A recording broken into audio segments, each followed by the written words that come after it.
तो आज हम लोग इस सवाल को हल करेंगे।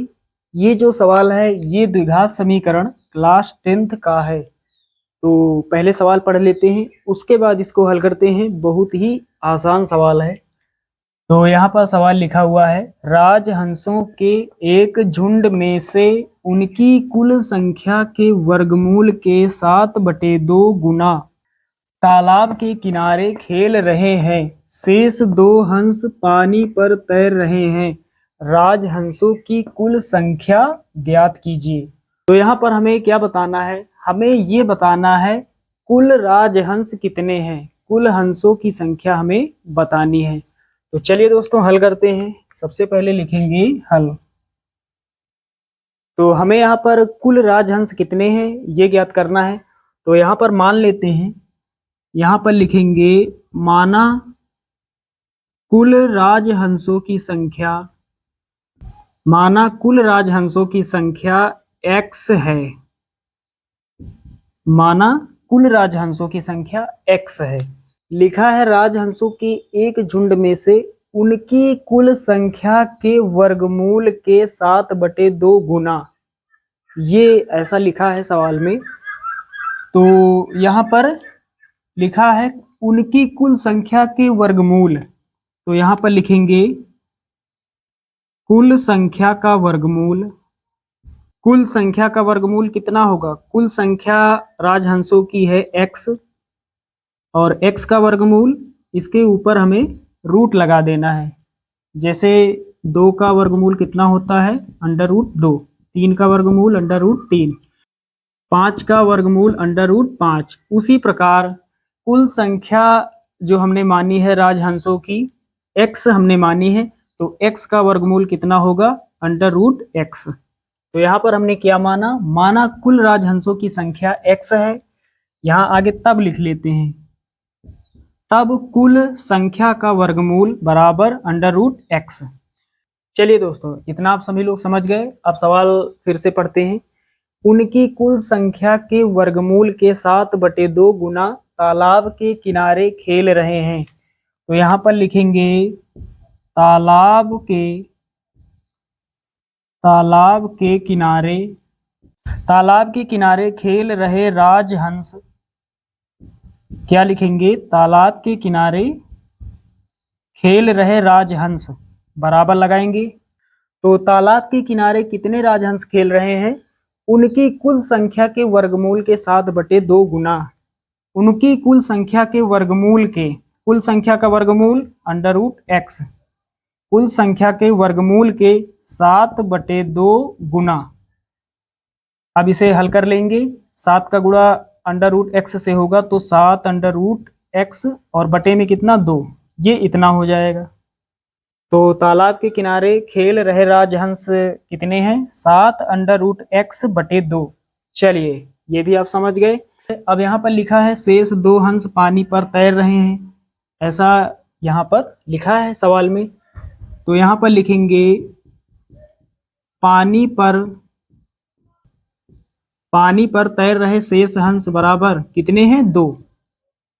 पानी पर तैर रहे शेष हंस, ऐसा सवाल में लिखा है। शेष 2 हंस पानी पर तैर रहे हैं। तो पानी पर तैर रहे हंस कितने हैं? 2, बराबर में 2। तो ये पूरा आप समझ गए। ऐसा सवाल में यहाँ पर बताया जा रहा है, जिसके अनुसार ये हमें इतना प्राप्त हुआ है। अब दोस्तों यहाँ पर क्या करेंगे? अब लिखेंगे प्रश्नानुसार। तो यहाँ पे हमने लिख दिया है प्रश्नानुसार, यानी सवाल पढ़ेंगे, प्रश्न पढ़ेंगे और उसी के अनुसार हल करेंगे। तो सवाल में लिखा है राजहंसों के एक झुंड में से उनकी कुल संख्या के वर्गमूल के 7/2 गुना तालाब के किनारे खेल रहे हैं। शेष 2 हंस पानी पर तैर रहे हैं। राजहंसों की कुल संख्या बताइए। कुल संख्या हमें ज्ञात करनी है इस सवाल में। तो कुल राजहंस कितने हैं? कुल राजहंस हैं x, जिसमें से तालाब के किनारे कितने खेल रहे हैं? 7 √x बटे 2। और पानी पर कितने तैर रहे हैं? 2 पानी पर तैर रहे हैं। तो कुल राजहंसों की संख्या हमने मानी है x में से घटा देंगे जो तालाब के किनारे खेल रहे हैं और यहाँ पर भी माइनस लगा देंगे। ये दो जो है ये पानी पर तैर रहे राजहंसों की संख्या है। तो कुल राजहंसों में से तालाब के किनारे जो हंस खेल रहे हैं उन्हें माइनस कर देंगे और जो पानी में तैर रहे हैं उन्हें भी हम माइनस कर देंगे, उन्हें भी हम घटा देंगे। बराबर में लिखेंगे 0। तो यहाँ पर दोनों स्थानों पर माइनस कैसे आया? जैसे हमारे पास कुल रुपए हैं 10, हमारे पास कुल रुपए कितने हैं? 10 हैं। 4 रुपए हमने एक स्थान पर खर्च कर दिए और 2 रुपए एक स्थान पर हमने खर्च कर दिए। तो कैसे हम माइनस करेंगे? कुल रुपए हमारे पास हैं 10, 4 हमने एक स्थान पर खर्च किए और 2 एक स्थान पर, दोनों के आगे माइनस लगा लेंगे। 10 में घटाएंगे -4 -2 -6, कितना बचेगा? 4। यानी हमारे पास जो रुपए बचेंगे वो 4 बचेंगे। उसी प्रकार यहाँ पर कुल राजहंसों की संख्या हमने मानी x, जिसमें से तालाब के किनारे जो हंस खेल रहे हैं उनको माइनस करेंगे और जो पानी में तैर रहे हैं उनको भी माइनस करेंगे, बराबर में 0। चलिए इसे थोड़ा सॉल्व कर लेते हैं। तो ये जो रूट वाला पार्ट है इसको इस तरफ भेजेंगे, ये इधर माइनस का है, इधर आएगा प्लस का हो जाएगा। तो इधर कितना बचेगा? x - 2 बराबर, ये माइनस का है प्लस का हो जाएगा, कितना हो जाएगा? 7√x/2। अब दोस्तों क्या करेंगे? अब दोनों पक्षों का वर्ग कर देंगे। ऐसा करने से ये रूट हट जाएगा। यहाँ लिखेंगे दोनों पक्षों का, चलिए दोनों पक्षों का वर्ग कर देते हैं। x - 2 का होल स्क्वायर बराबर 7√x/2 का होल स्क्वायर। चलिए अब आगे हल करते हैं इधर। तो साथियों ये a - b का होल स्क्वायर बन रहा है। a - b का होल स्क्वायर होता है a square plus b square minus का 2ab, 2 × a × b। इसे तोड़ेंगे, ये प्राप्त होगा, बराबर लगाएंगे इधर 7√x/2 का होल स्क्वायर। तो पहले 7 है, 7 का स्क्वायर 49 होगा। उसके बाद √x का स्क्वायर, √x का स्क्वायर, स्क्वायर से रूट खत्म, कितना बचेगा?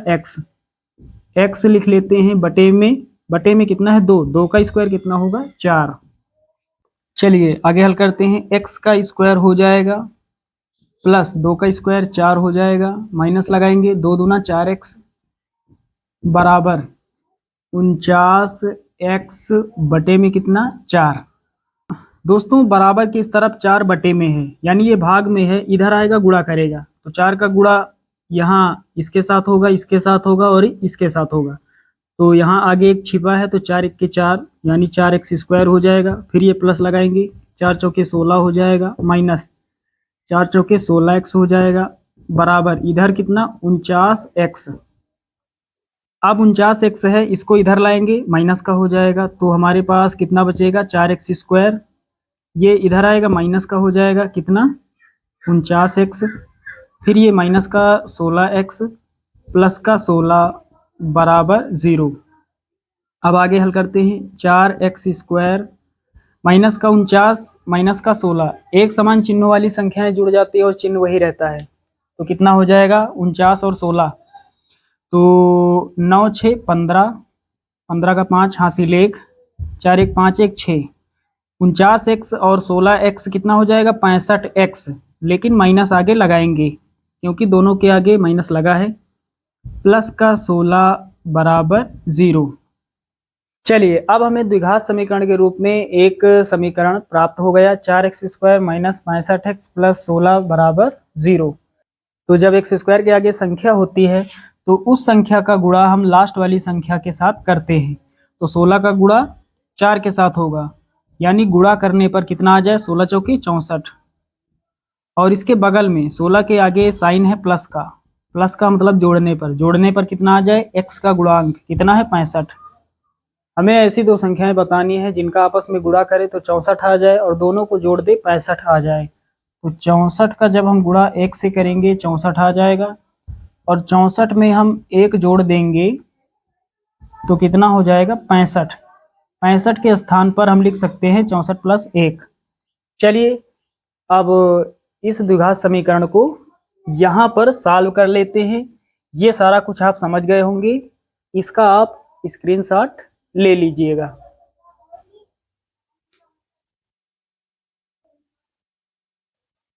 दोस्तों यहाँ पर हल कर लेते हैं। हमारे पास है 4x², तो पहले लिखेंगे 4x², उसके बाद है माइनस का 65x, माइनस लगाएंगे। 65 के स्थान पर हमें कितना लिखना है, 64 + 1, 64 + 1, ब्रैकेट बनाएंगे, x को बाहर लिखेंगे और प्लस का 16 बराबर 0। चलिए अब आगे हल करते हैं। 4x² माइनस 64 का गुणा x से होगा, 64x हो जाएगा। उसके बाद ये प्लस और माइनस, प्लस माइनस का गुणा माइनस होता है। 1 का गुणा x से होगा, x 1 के x हो जाएगा, प्लस का 16 बराबर 0।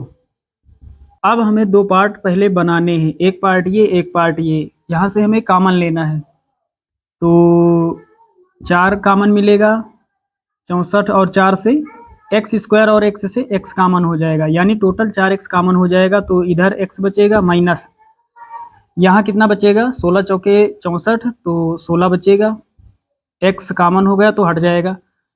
दोस्तों अब क्या करेंगे, अब यहाँ पर प्लस है, प्लस का मतलब होता है 2 माइनस का गुणा। जब 2 माइनस का गुणा होता है तब प्लस होता है, तो 1 माइनस कॉमन ले लेते हैं।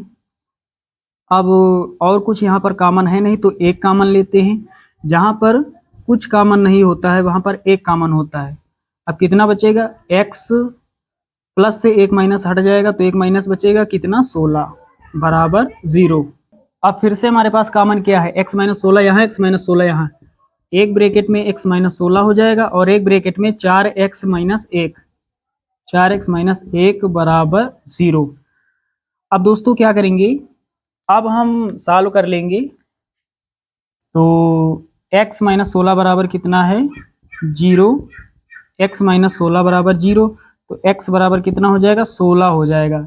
इसे हल करेंगे, 4x - 1 बराबर 0, तो 4x बराबर, माइनस का 1 है, इधर आएगा प्लस का 1, x बराबर कितना, 4 गुणा कर रहा है, इधर भाग करेगा, तो ये अमान्य है। तो x बराबर 1/4 ये अमान्य है, ये इनकरेक्ट है, क्योंकि जो हंसों की संख्या है वो भिन्न के रूप में नहीं होगी, दशमलव के रूप में नहीं होगी। ये वाला मान जो है ये करेक्ट है, x बराबर 16। तो x को हमने क्या माना है सवाल में, सवाल में हमने x को माना है कुल राजहंसों की संख्या। तो कुल राजहंस कितने हैं, 16। तो यहाँ लिखेंगे अतः कुल राजहंसों की संख्या 16 है। कुल राजहंस कितने हैं, 16। तो यहाँ पर आंसर आ गया। तो साथियों उम्मीद करता हूँ कि ये सवाल आप सभी लोग अच्छे से समझ गए होंगे। चलिए दोस्तों मिलते हैं कल फिर अगले वीडियो में, तब तक के लिए जय हिंद।